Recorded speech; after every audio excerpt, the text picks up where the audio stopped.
Hi, my name is Melina Bailey, and I have converted to Islam for about almost 3 years now. And I would like to just discuss some common questions that I have that have been asked and how I had found out about Islam. Originally, I had moved down to North Carolina from Buffalo, New York, and my grandparents and my great-grandparents had all lived there, and they were Catholic. My parents were both born Catholic. My father is Polish, my mother was Italian. And then they, had met, and they ended up converting from Catholicism to born-again Christian. We were in a non-denominational church in Buffalo. And then we had moved down to North Carolina about 8 years ago now, and we were still going to church, and then my sister had met somebody, and she said he was Muslim, and they were getting into a serious relationship, and we didn't know anything about Islam. My family didn't. We were really, dedicated to Christianity, and my sister had started researching, so we, welcomed him in our family with open arms, and we're really curious to learn about his views and his religion and stuff. And then, my sister and him ended up getting married, and then later my sister decided that before they had children, she really wanted to research the religion and to, make a decision about what she wanted to raise her children as, because she didn't want to raise her children, introduce her children in a religion that she didn't believe in.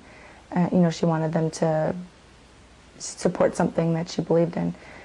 So she had started researching, and she researched for about 2 years, and then ended up converting and saying, telling us, the family, that she didn't believe in the Trinity anymore, and that she had done lots of research on Islam. And it was really scary at first because we, have a lot of common misconceptions about the religion, and it was really scary to see a big change in her, and her belief system and the way that she acted and the way that she dressed. I wasn't really interested in Islam at the time. It was really, scary to see my sister go through a lot of changes and in her ideas. But eventually, my family had stopped going to church, not practicing Christianity, believing into it, but they had stopped actively going to church. At that point I was young. I was going through high school, and eventually I decided, I became confused about what I really believed in. My parents were saying one thing, my sister was saying another thing. So I decided that I really wanted to research myself and decide what I believed and what the truth was to me, and to not just accept what I was religion I was born into, and to actually research it, and either way it would make me stronger in Christianity or stronger if I wanted to convert to Islam. So that was my goal. I planned on doing that, but I never actually had the encouragement to do that. I was busy being a teenager, doing other things. And then my sister had ended up moving overseas, and every time that she had come back to visit for the summertime, she was a lot more religious, a lot more strict in the religion, and it was very scary to see these changes. And then she had introduced me to somebody. I'd met somebody that was also Muslim, and I had started a relationship with him.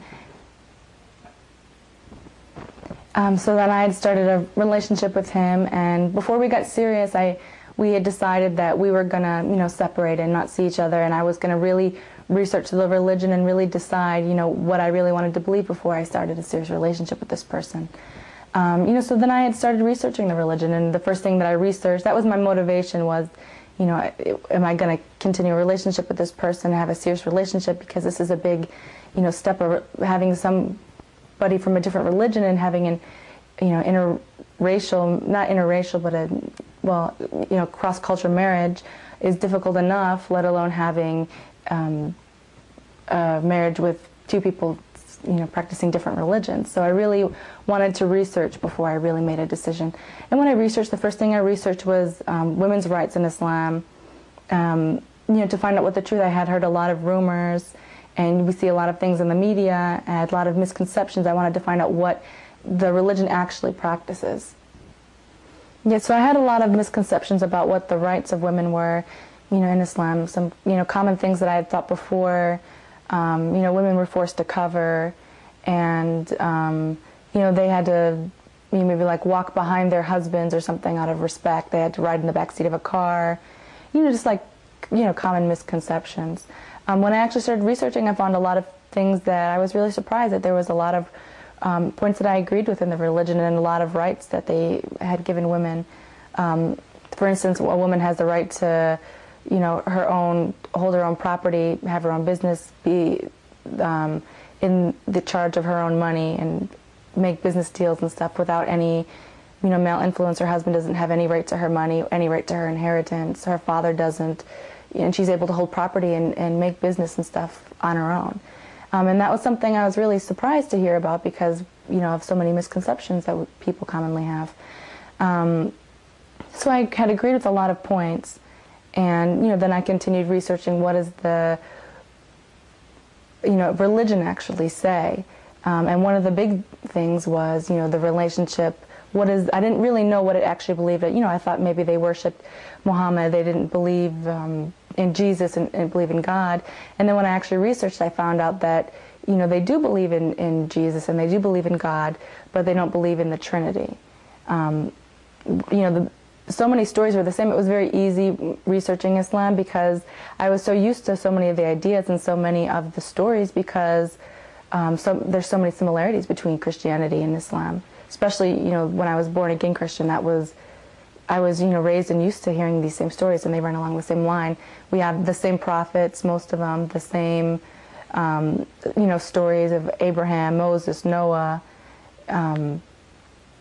So many things are exactly the same, the stories, but the thing that had differed was, the Trinity, and that, Muslims believe, we don't worship Muhammad. They believe that Muhammad was a prophet, and that he was the last prophet, and their relationship with Jesus is that they, believe that he was one of the most, well-respected prophets, but they don't believe that he actually is God incarnate. They believe that, he was a man, and that he was a prophet of God, and that he, told people to worship God as one.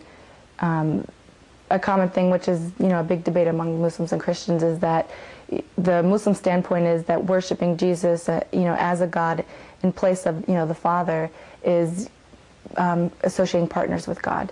So then when I had started, researching the ideas of, Jesus in Islam, a lot of things, made a lot of sense because when I researched what their take on of the Trinity was, I realized that personally to me that the Trinity, was something that didn't make 100% sense to me. It was something, that I was used to practicing and used to the idea, and I didn't really question because I thought it was really, wrong to question things in, in my religion, what my parents were and what, I was born in. So used to this idea, I didn't really, question or look for anything else or have any reason to. I was comfortable with the beliefs and I was, practicing Christianity. But, researching also that, they believe in the virgin birth. And a lot of points when I researched the difference between the points that the Christians made about, well, Jesus is, the Son of God and that he is God, compared to what the Muslims said that, Jesus, he, is a prophet of God, but he is not God himself, and that you have to worship God, and he told people to worship God, only, and he didn't ask people to worship him, just, God the Father. So, researching all the whole different points that the Muslims had made and the points that the Christians had made, and doing it open-mindedly and really, like researching it and you coming to other people with, questions. It's the one thing that I had liked about Islam was that it's okay to, ask questions and to research, and if something doesn't make sense, historically it should make sense, scientifically it should make sense, logically it should make sense. And that was one of the things I really enjoyed about Islam, is that there is a lot of scientific points in the religion that were proven, to be true. There's a lot of, common grounds. We're the most closely related religion to Islam is Christianity. But one of the points when I did my research that really had, which was a personal thing that really had hindered me, when I really, thought that the Muslims made some valid points and that this really was a good, belief system, and what I had heard about in the media and what I had heard about in, from different cultures. There's so many different Muslim countries, and they each have their own spin and own take and own practice on things, and that's not what the actual religion is practicing. That's, things that over time, the religion is almost 1,500 years old, over time these countries have been introduced to religion, but they changed through their cultural habits.